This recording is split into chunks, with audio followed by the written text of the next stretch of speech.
now he's a star. Yeah. Incredible. Both of those guys should have just thanked you. You put Shaq Barrett on my radar, too, as an NFL player. Great stuff. At GMFB. Speaking of the Buccaneers, by the way, great segue, producers. They face the Giants on Monday Night Football. For more on this matchup, here's our very own Sarah Walsh. Antonio Brown is in the building. Now, he can't be out on the practice field with the Buccaneers because of his suspension, but he is in team meetings now. He can work out with the strength staff. He can be in the weight room. He just can't do it when the team is there. Bruce Arians told us he looks fantastic and said that he will be ready to go when he comes off suspension next week, starting on Tuesday. This is a Bucs team that can really use some help at the wide receiver position. They have been beat up all season long, and now they lose Chris Godwin again, this time with a broken finger that is requiring surgery. Arians said he was actually surprised by the news since Godwin left the stadium in Vegas on Sunday and seemed fine. Arians also said that reports that Godwin would return for Week 9 against the Saints could be optimistic. Now, Tom Brady says it doesn't matter. It's his job to throw to the guys that are out on that field. And last week, he hit 9 different guys in a win over the Raiders.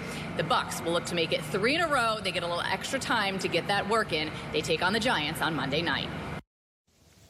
Great stuff, Sarah. Thank you. Time for a round of a segment we call We In or We Out. I'm going to name a statement or state a statement, and then we've got this thing. You're going to tell me whether you're in or you're out. Yeah, feet are the other way. Bigger than a normal-sized thumb. It's funny. It's hilarious. Yeah. The addition of Antonio Brown makes the Buccaneers the top team in the entire NFL. We in? Okay. We out. Nate. I'm going to jump right in and say yes. All right.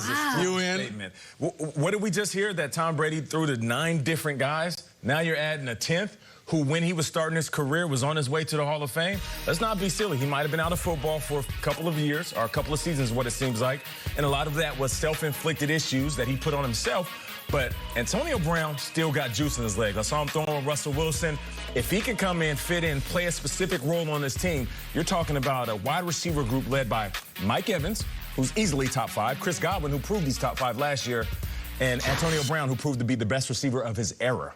This is going to work. It's a fantasy disaster. I'm out on it. I think they were already a top team. I think that this was their deepest position, adding to it, and frankly, it makes me like them a little bit less. I'm out. All right, respect. I'm going to go in. Antonio Brown's a weird guy. I'm not sure Antonio Brown is a good guy, but I don't think there's a dozen football players in any position in the world who are better than him. Like, I think he is that unbelievably good. And I don't know if you just take Scotty Miller off the field and say, sorry, thanks for everything, Scotty, but we got Antonio Brown. What are we going to do? And they have the number 3 defense in the league. I think it does. I think Antonio Brown is that good of a player, and apparently Brady wanted him that bad. I'm in. No doubt. I don't know if the jersey number has been revealed yet. I hear it's something in the 80s. That's my rumors and my sources out of Tampa Bay. Cameron Brate wears 84, so we shall see. Okay. All right. Cowboys quarterback Andy Dalton did not participate in practice yesterday. He's in the concussion protocol. We saw the Cowboys struggle last week when Ben DiNucci came in as his replacement. So my statement is this, and this is me pulling this out of thin air. Go on. The Cowboys should try to trade for Saints backup quarterback Jameis Winston before the trade deadline. We in? Or we out? Okay. Okay. Got it. Starting with me? Okay. Do you need me to do it again? I'll say yes. You got it? No, next question. I'll say yes. I like everything you're doing today. I like everything you're doing today, Schrager. Get Antonio Brown to the Tampa Bay Buccaneers. Jameis Winston, let's trade for him in Dallas. You know why? Because we know at the very least, Jameis Winston is going to grip it and rip it. He's going to let that thing go. He's going to throw the ball downfield. Now, whether you want to make jokes about the 30 touchdowns and 30 interceptions, that's fine. But if you're a wide receiver for the Dallas Cowboys right now, wouldn't you want a quarterback that is going to let that thing go? And we know Jameis Winston will. I say do it. All right, let's say it's for a second-round pick, which draft capital is everything. Would you trade a second-round pick for a rental for 6 weeks or 8 weeks of Jameis Winston? Yeah, because they desperately need a quarterback that knows a system that can go in there and let that ball fly. Did you think about it from the Saints' perspective with Drew Brees? Don't they need Jameis Winston with everything you've seen from Brees this year and last year? I got faith that Drew Brees is going to make it. You do? Yeah. I love hearing that. Great. Okay, I'm going to go out on this one because I think we all were gushing over Andy Dalton being that signing that was going to be the best signing, the best move made. And it might be Jameis Winston. That might be their actual future in this thing. I trust Sean Payton to get the best out of Winston. I'm not making this move if I'm the Saints. Okay, I'm making it if I'm the Cowboys. 2 thumbs up, like Borat. Subsequent the movie team. Yes, never mind the Cowboys team, the Saints team. What about this team? What about the four of us? Let Let me paint the picture. Could use this. The first game the Dallas Cowboys play after the trade deadline is home against the Pittsburgh Steelers. Can you imagine a game with Jameis Winston with a star on his helmet playing against the Steelers?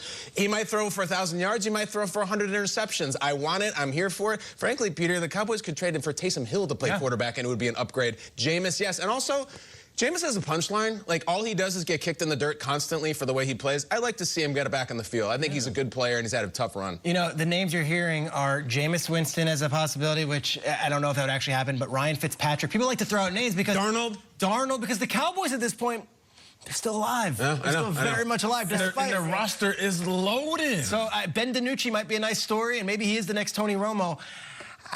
To hear a name like Winston or Fitzpatrick, it might be the move. All right.